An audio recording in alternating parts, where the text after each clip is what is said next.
All of the things, all of the things. It's song into Wednesday. It's song into Wednesday.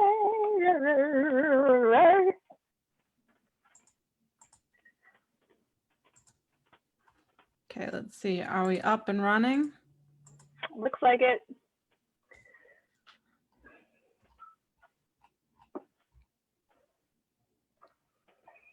Full circle, y'all. We're getting situated. Sorry. There we go. Okay, let's see. Are we up and running? Looks like it.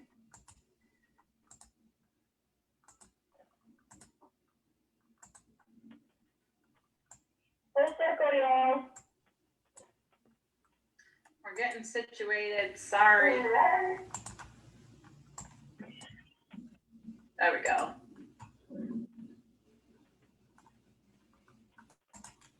Okay. Wow. Okay, I'm like, what's happening? What a day. Jeez. What a day, oh, what a day. My baby brother ran away and now my tuba will not play. Oh, what a day, oh, what a day. What, in the Minnesota suburbs? That's a Shel Silverstein poem that I've memorized. I thought it was one of those little racist hand games like, Oh, I don't want to go to Mexico no more. That was so fucking bad. Like, talk about internalized beliefs. Jeez, the things we did as kids. Yes. So today, hello everyone. My name is Jenny Medrano. I use she, her pronouns. This is Long-Winded Wednesday, and I am joined from across the US by a close friend of mine. Hi, y'all. It's me. It's Marin. Marin Miller. She, her pronouns. Y'all, full circle. I am back where this all started. Well, actually, I'm in a different house, but I'm in the basement of my parents' house talking to you, and that's how it all started. How many months ago? It feels like years ago, but months, literally months ago. Marin, the sound kind of sounds crumbly, like you're an astronaut in outer space. I don't know. Can you hear me now? Yeah, it's much better. It's much more clear. Okay. But it was cool because I felt like you were an astronaut with those things. Yeah, not only another state, but another universe. Yeah. I mean, I'm off in other universes, but that's for another day. So today we don't have a fancy deep topic that's very much DEI related. We more so just wanted to check in with y'all, check in with each other on how we're actually doing. And I really want to know because it's been a couple days that we haven't been together. As you can see, there's no Marin here. She's far away. And I know I've had some introspection just being here alone. I'm wondering how you've been doing, having some distance from everything over here. So let's start with feeling words. We make everyone else do it. I know. I need to get my sheet out. Me too. I'll get out my emotions card. Oh, let me do a share screen because it's Zoom. Yeah. And we could show people what we do because you can be super nerdy here. Emotions cards. So one thing we often ask people to do / make people do is refer to our emotions card. Oh, I only have one that's like multiple sheets. Oh. Find that. I can do it. Okay, yeah, you do it. There we go. So this is the Building Bridges emotions cards. If you've seen the emotions wheel, that is how we've modeled this different format. Ideally, we made these when we were in person, so they were actual flip cards. So you'd be able to see the colors. What? Which you can purchase. You can purchase because we got merch. We got merch, y'all. But yeah, so we've been using it as a PDF now that we've been online. I just asked Marin what are some emotions you can name right now as we check in today? And I'm going to do the same.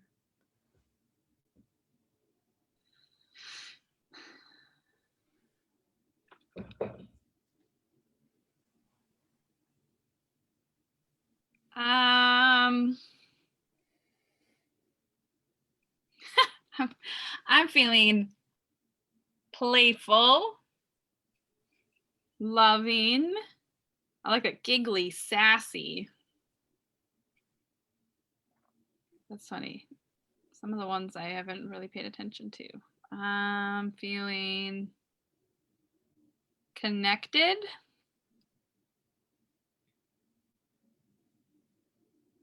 How about you? Do you need Okay, me to- stay, keep it right there. So I'm Okay. not going to be in the happy square. I'm in the gray square. Okay. I am feeling, I just talked with our intern Amara about this. I'm feeling disengaged, a little apathetic, a little pressured, and overwhelmed. Pretty much all of those. Apathetic, overwhelmed, pressured, disengaged. It's not a great mix. Tell me more. It's a distracted soup cocktail. What you say is you are in a distracted soup cocktail. Good mirroring on that.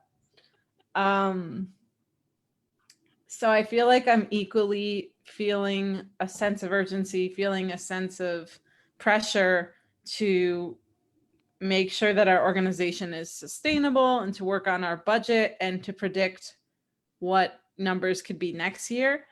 And then I'm also like kind of tapped out energy wise. So I'm like equally like, this is super important. And deep inside of me, I don't care as much as I'd want to. It's just that motivation is struggling. So I've had to do different things to like get myself motivated, like literally pump myself up with music, go for a walk, pep talk. And it's all barely helping. I'm kind of feeling like done. What I heard you say is you are feeling done. Yeah, Trying to do music that, things and it's not helping. And there's some specifically big stuff like budget that feels really important. And some of that, well, no, not. See, I always want to interject. Huh. Pause. That you're trying some things and they're barely helping. Is that right? Yeah. Is there more? that's right.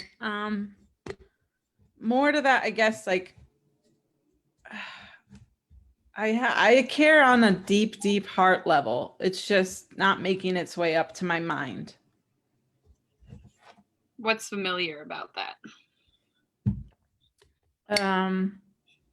This happens every time in every job that I've ever been a part of. Like I'm all about social impact, right? And humanity and the good of humanity. And also some days it's just rough. Like it's just like, not even is it worth it? Because I definitely believe it's worth it. I see impact on a daily basis. It's just, is it worth me being in it? And sacrificing my well-being to an extent. Mm.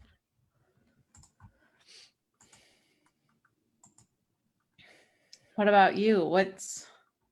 Expand to me on your happy cocktail of emotions. Well, 2 days ago, that it would have been different feelings. Oh, kitty cat. Hello, kitty cat. I was definitely more anxious. So I was always planning to drive up here to Minnesota to be with the fam, to be in family pictures and just to be here before it got cold and snow, but it didn't beat the snow. The snow beat me. And just in anticipation of the next coming months of holidays happening and not thinking that being in person is going to be an option or something that would happen. So so there was a little bit of like driving here, there was anxiety as around, I have COVID anxiety that pops up often, but it was growing as I drove closer to Minnesota of like, now I know a handful of folks who have it recently. And so who am I to think that I don't have it?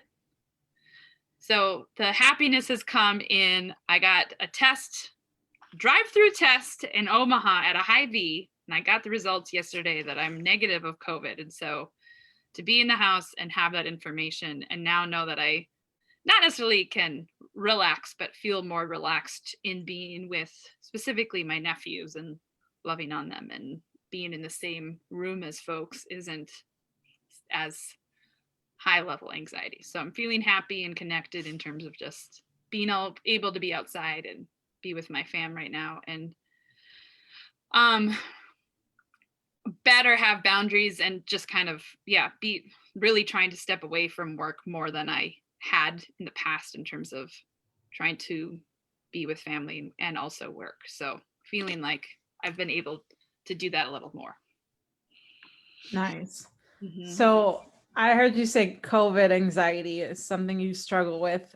Mhm. And I know that because we live together and we're friends, we struggle with it differently. I wouldn't say I have COVID anxiety necessarily. So Mhm. I'm wondering if you can expand on that. Like how do you experience that? It's like I start to spiral. It's an element of like, I kind of like even gaslight myself, or I just feel like I get really confused and mixed in terms of what is the in between, or what is the healthy, like where I should be in some concern and fear and scare and like therefore doing XYZ in order to make sure I'm not passing it. And then also really like experiencing the zoo or experiencing fatigue around it, I think, which is what is potentially making a spike right now of folks not necessarily following suggested things to keep the spread from spreading.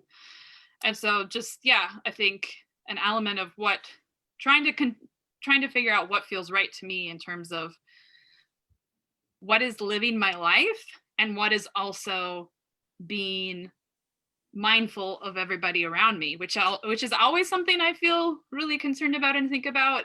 But the level of COVID, like I've said to numerous people, like if it were me who passed on COVID to someone else, like I would have a hard time with that of like knowing that my actions affected people in something like this. And then also, but have I ever felt about that way with the flu, or have I ever felt that way about other things? So like, trying to be in a curiosity and thinking of it, but then that like, I don't know, then I like flashes of people in the hospital and on ventilators come up, and then flashes of like, but I want connection and intimacy and just to be with people, and like, what is right? I don't know. I'm just I don't know. Like I said, spiral. So I have a question around that.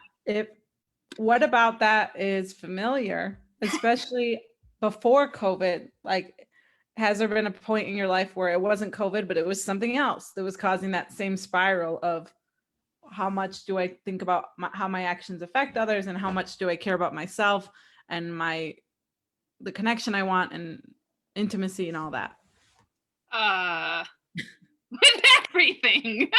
I knew you were going to say that. That said everything. Racial identity development, my own just personhood development in terms of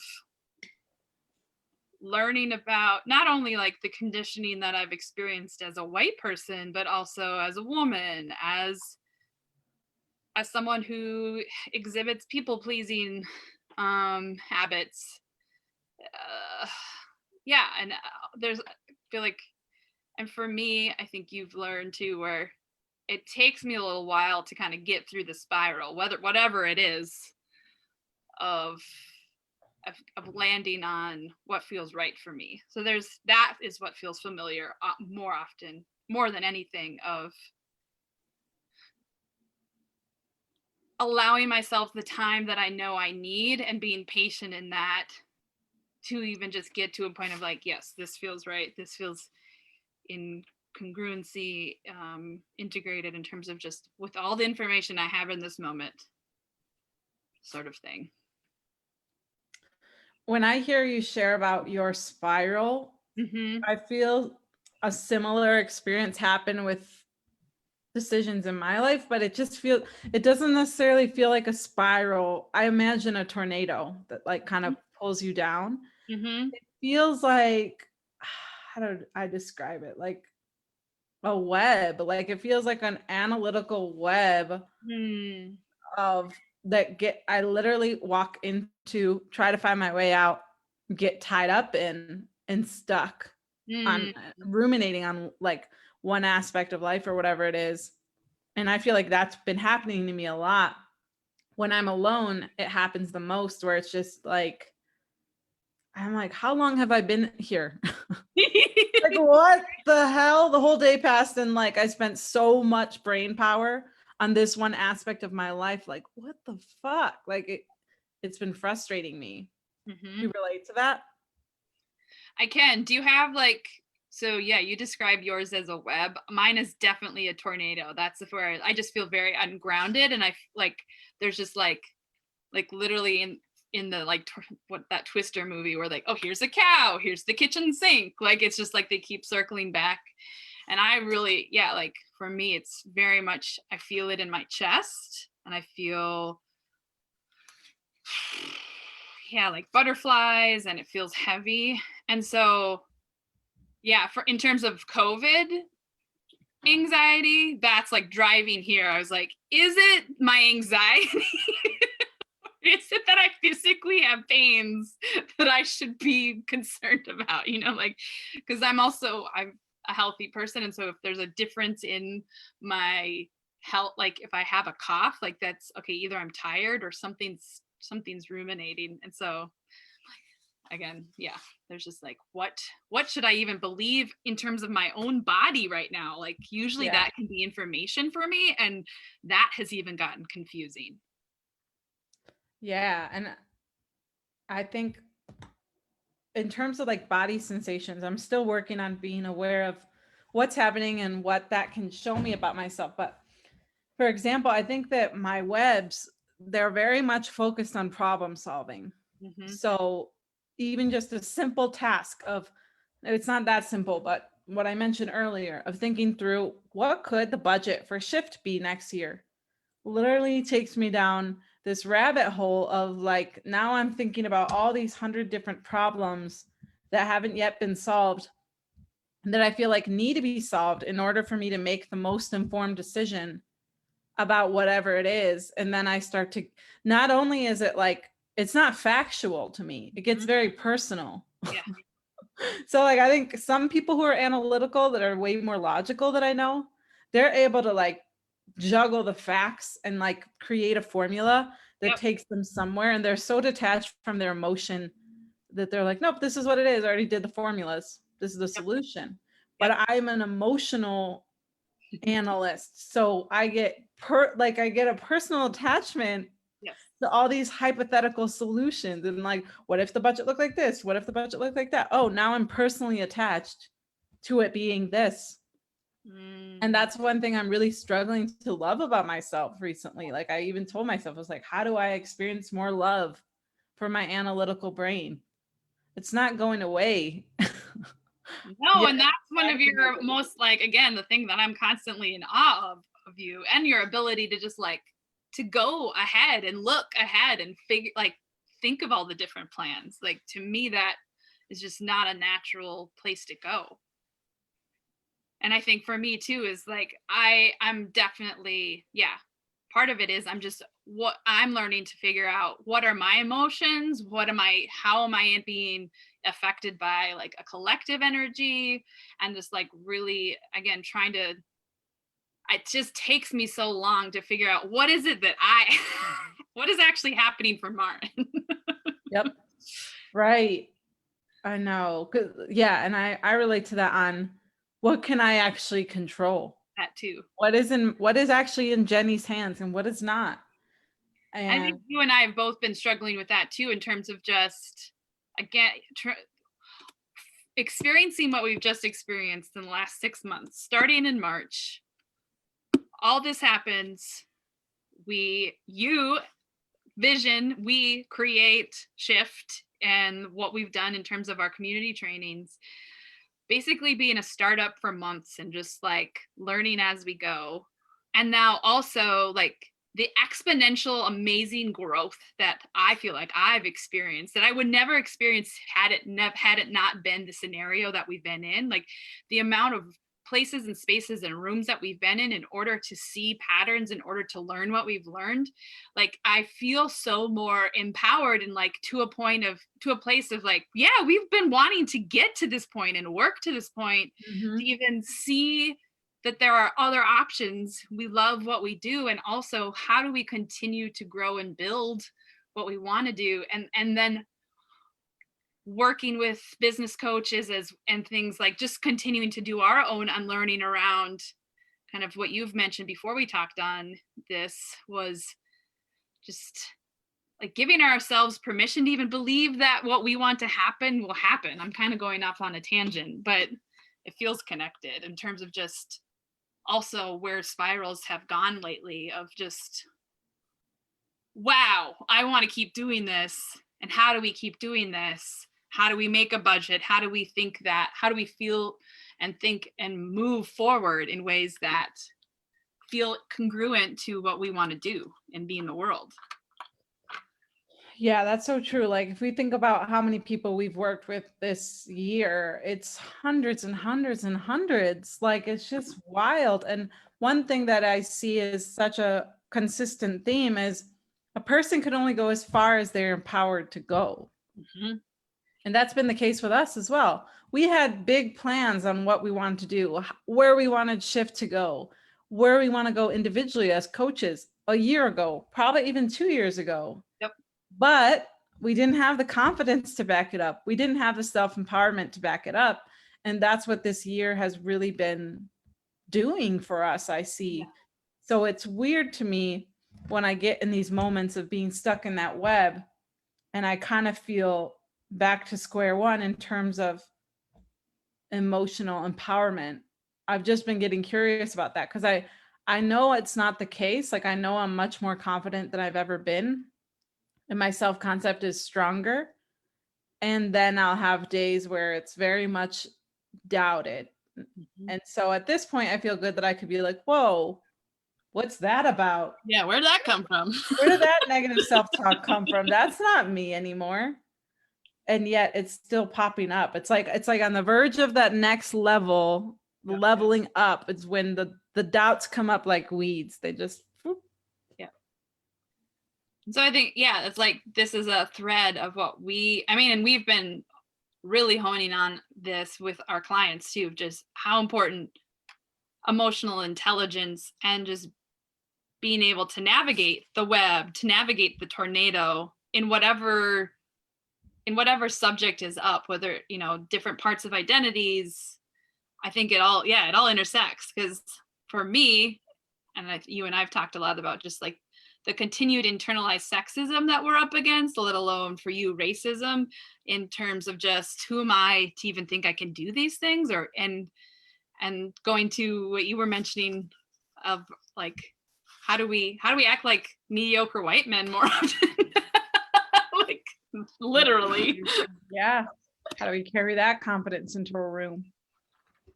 And that keeps coming up. Like when we think about how we practice neutrality at Building Bridges, and how like for a lot of women, especially, it's just such a new thing to think that you wouldn't have to nod and smile at everything that your clients or participants say. Yep.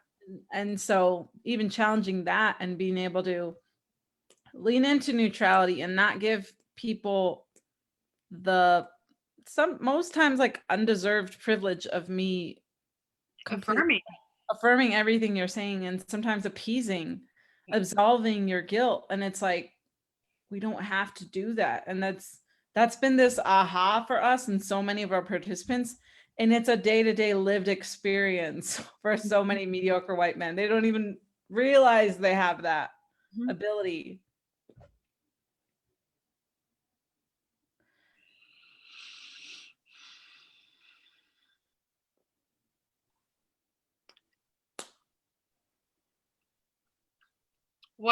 where like is talking it out, like does anything change in terms of just saying it out loud right now? Yeah, it helps. It helps because I feel so siloed in that web. It's just me trying to figure out and fix the world. And that's not the case. And I'm not the only one who gets stuck like this. I think everybody has their own way they get stuck. And it's been helpful to even talk this out with you because I don't think we've named together as friends, just like, so yours comes up as a tornado. Like, what's that like? Mine comes up as a web. What's that like? And what happens when you bring a web and a tornado together? Those are really good questions. And there's other people like on our team. I'm thinking about other people out there who may watch this. It's like, what is your thing? How does anxiety, depression, stress show up for you if you had to pick an image? Because it was helpful for me to name the image because now I'm like, oh yeah, like For me, yeah. I feel like I do. I don't even know if this is a thing as a kid, but I feel like there was a kind of hopscotch or like, I'm looking outside and there's like a playground where it's like the thing that looks like a grid. Mm-hmm. That's kind of what it feels like. And so Mm-hmm. I'm imagining how I get stuck in certain squares. And then I'm like, I'm stuck when I could just step out of it. Mm-hmm. And I'm not.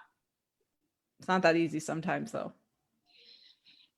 So, and like I think I've shared with you the courageous conversations about race compass and like the 4 quadrants and like how fear, disbelief, ignorance, or Action. fatigue get in the way. Do Oh. any of those 4 feel relevant to your stuckness as well? Fear, ignorance, fatigue, and what?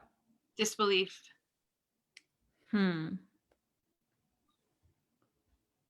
Or it's just more like the gravity of all the things you're thinking through. Yeah, I don't know I'm if it's anticipating from what I've heard from you too, in terms of like, okay, like you can literally see the path in front of you of like, this could really work. But then you start to see and like realize and like come back to reality and you're like, but then this person or then this thing. And like, there's like, oh my God, what would have to happen in order for this really amazing thing that I just laid out to happen? Yeah, I think that the fear is a big part of it as well as the fatigue. Mm-hmm. The fear also, it's like I know it has to do with the lack of trust in myself when I get in these webs. That will people believe that I have the best intentions in mind? Mm-hmm. Or will they believe that I am greedy and selfish and doing this for the wrong reasons? Mm-hmm. And why does that matter so much if I know I'm doing this for the right reasons, right? If I'm doing this for loving reasons. So I get caught up in that a lot. Integrated in how you can be and show up in the world. It's what? And because it's aligned and integrated in the way that you vision and know you could be in the world. Like it feels right for you. Yeah, and I think it's like past memories come up where I was questioned on my actions because they were unorthodox. They're typically always unorthodox or too much of a risk or seem like they're naive. I'm naive because of it. And so those thoughts, things people said, those faces come up in my head and I'm like, oh shit, like, am I naive to think that this could work? But then I had to, yesterday I was just reflecting on shift and I'm like, no, we actually did that. That actually happened. Yeah. We actually are full time now. Like these things are facts. This was the vision that was literally imaginary. This was the hunch or the place where I had an instinct. This is where we acted on it. Did we learn how much this could potentially overextend us? Yes, we've learned that. And so now how do we adjust? So I have to ground myself in logic sometimes because I go to that emotion, intuition side. Well, and I think, I mean, this is why I sent you that Rob Bell podcast. I never circled back on that, but he's talking about this in his new book, Everything is Spiritual. And ultimately, like, what I feel part of the tension that you are up against, we're up against, is that, like, not doing it the way that it's like it's been, like going against the, well, it's always been done this way, or this is XYZ is supposed to happen this way, where you're like, yeah, but we could take X and B and then maybe G and then, you know, like and people are like, but it's never been done that way, or like, why would you do it that way, or who are you to think that? And so there's this, you know, again, maybe a lack of emotional intelligence, a lack of like other things just in general, like their own conditioning. And so it's like that there's different walls that come up, and that's one of the walls. Yeah, thanks for naming that. I definitely feel that, because it's like, because there isn't really a blueprint for a lot of these ideas, and I take action and make visions in a way that integrates everything that I'm learning. Yep. So what I've noticed is a lot of people will be like, oh, like, let me go to Kite and Dart Coaching, one of our awesome partners, and I'll learn that way, and that's the way I need to do it. Yep. Or let me go to Building Bridges, and that's the only way that we do it. And I'm like, how do I take what I learned from Kite and Dart, a little bit of Building Bridges, sprinkle in a little bit of that one thing I heard on a podcast, and this my own experience for the last how many years? Yeah, or like a random statistic from Malcolm Gladwell and outliers. Like, all of this is forming my vision. So when people ask me how did you come up with that, or what's the validity in it, it's hard for me to prove, because it's my own brain, but I can see how it could work. Mm-hmm. I just feel like I have to show people, because you're not going to get it if I sit there and try to unpack all the reasons why I think this action is going to work. Yep. 111.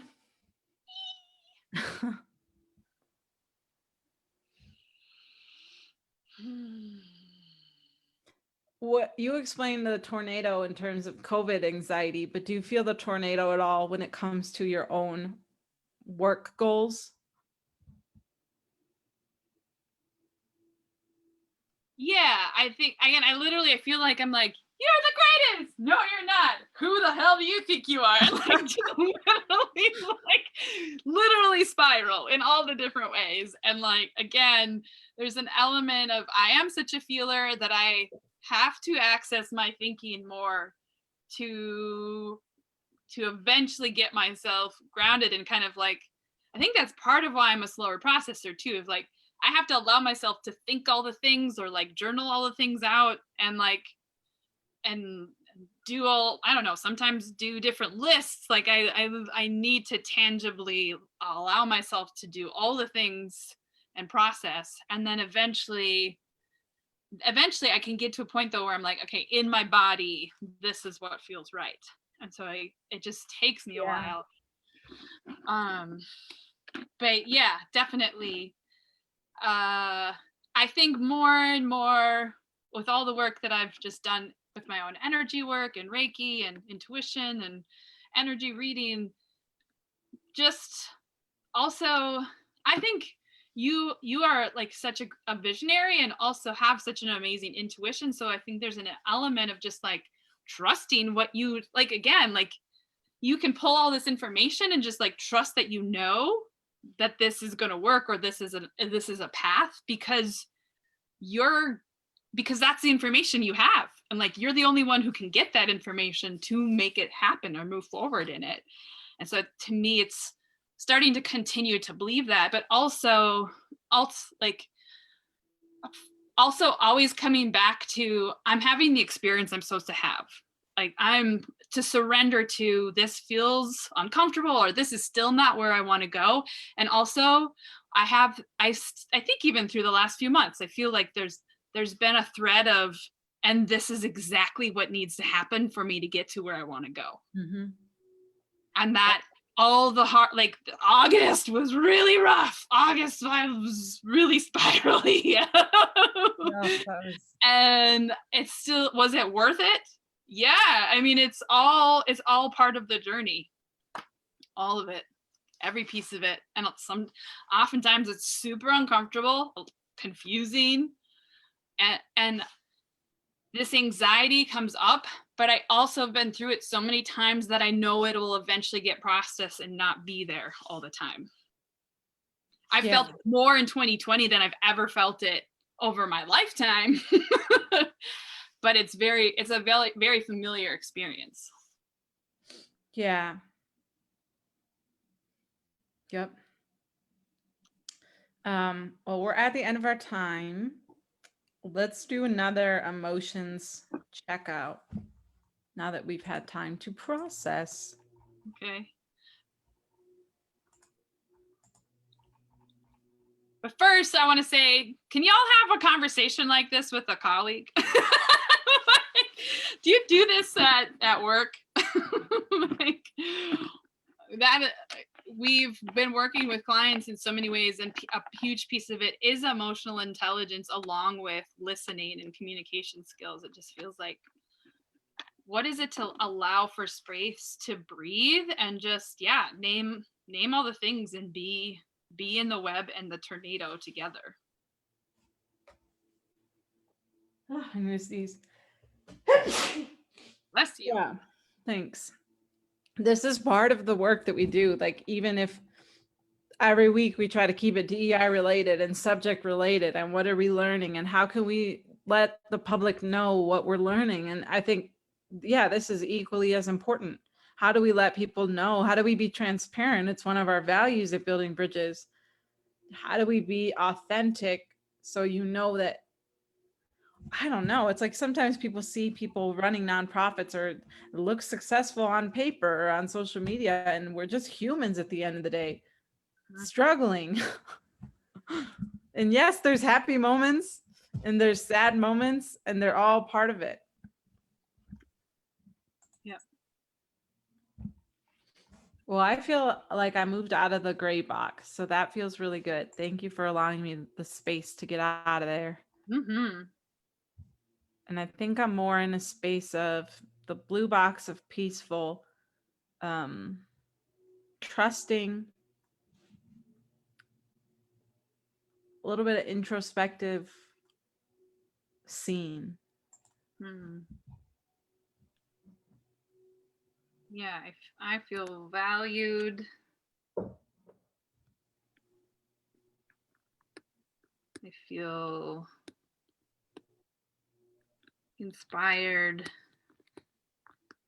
And now I have like, it's not anxiety, but more like anticipatory. Yeah, like excited. Yeah. Okay, well, thank you, Maren. Thank you, Jenny. I'll see you later. Oh, Bye. happy Wednesday.